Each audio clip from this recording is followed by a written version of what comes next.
Hey everybody, day 6 here.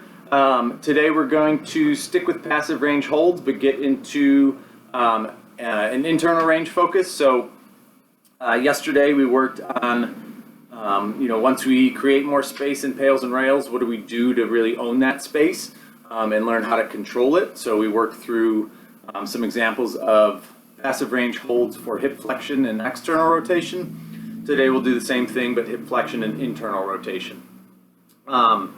So one major thing to think about with the internal rotation ones is going to be avoiding hip hiking as much as you can.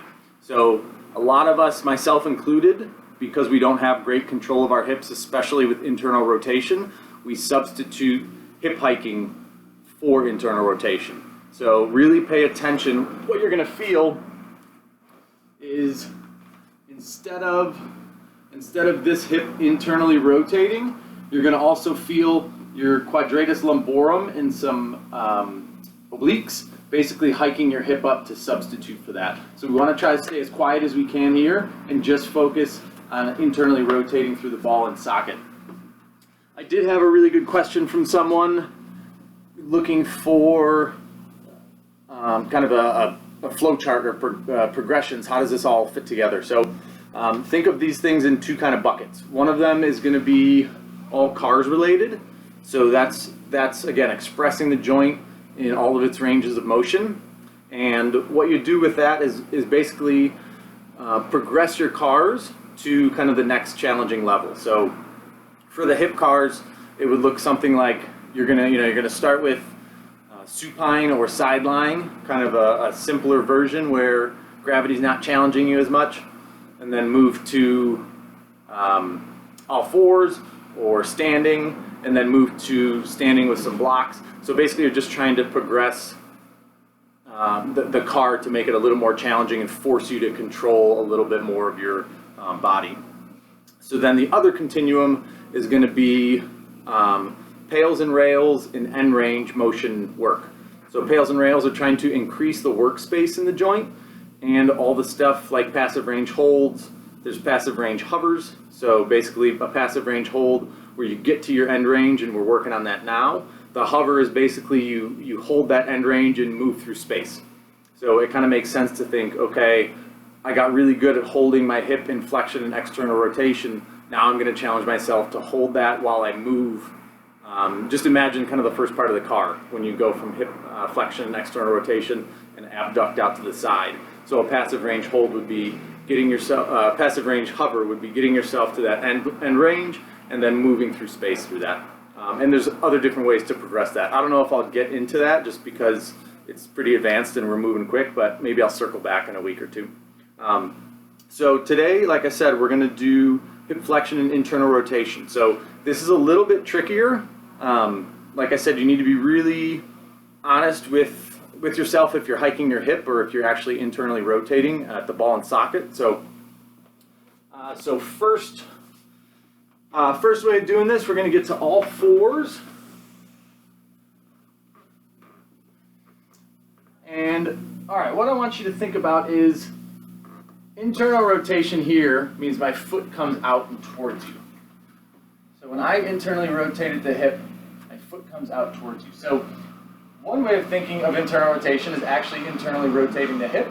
The other is if I leave my leg and my hip right where it is, and I rotate the rest of my body. So I've just turned towards you and left my foot. Now my hip is actually in internal rotation. So what you're going to do is kick that foot out to the side, make sure we don't hike the hip. So squeeze through internal rotation as much as you can. There's my active end range. Now I'm going to rotate my body about 3 inches towards you. So I'm adding more internal rotation into this hip. I'm going to press the floor. I'm going to lift up my foot and hold this position. We'll hold and squeeze until something gives out or something starts to cramp, and then relax. So again, I show myself where my end range is. I make sure I don't hike. I just rotated the hip. I rotate all 3 other limbs to add more internal rotation on that hip, and I keep my toe on the floor. Then I'm going to slowly lift off, and we'll feel some extra activity kind of squeezing that internal rotation in place. So again, for reps, if you can hold for just about 1 to 5 seconds, think maybe 6 to 10 reps. If you can hold for 5 to 10 seconds, think about maybe 4 to 6. If you can hold for over 10 seconds, you're just thinking about 2 or 3 good reps. So the next step up would be on all fours, and we're going to elevate one of your legs here. So find something that's kind of comfortably uncomfortable. This is probably a little bit too high for me. I want your hips to try to stay flat, but we gotta work with what we got, right? So, all right, so I'm in all fours, I'm nice and square. I'm gonna show myself active range. Make sure I'm not hiking my hip up towards the camera. So I actively show my range.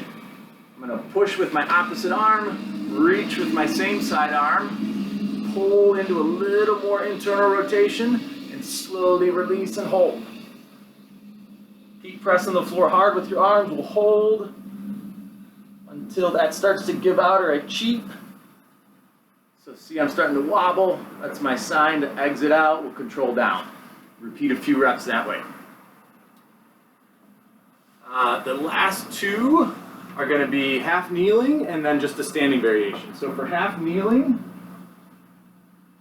we'll grab a pillow. Get a couch or a chair, something that you can really kind of brace onto and hold onto, because I don't want you worried about balancing. I want you to be able to focus on this hip.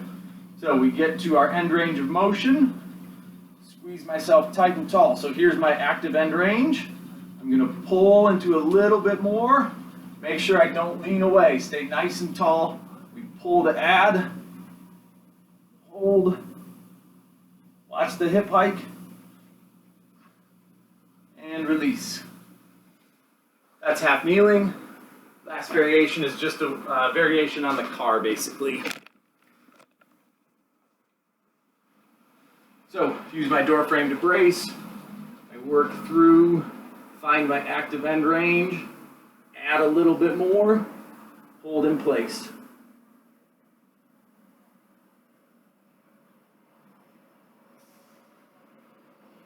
Pay attention if you start firing up with the hip hike.